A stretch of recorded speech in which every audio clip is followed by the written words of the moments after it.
Hello. अच्छा ठीक बा। अच्छा अब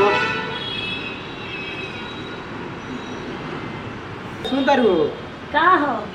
ए देखा ना एगो दोस्त आवत आटे। ए सुनो तारू दोस्तवा तो आवे आला बा। जा, तो हम तो सब्जी रोटी बनैले बानी। सुनो ना तू आवता न एगो बर्तन गिरा दे। ठीक बा।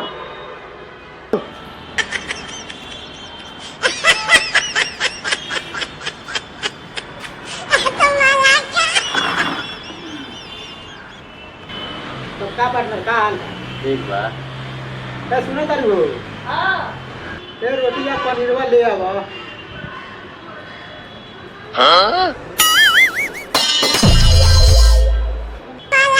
ये जी सब्जियां गिर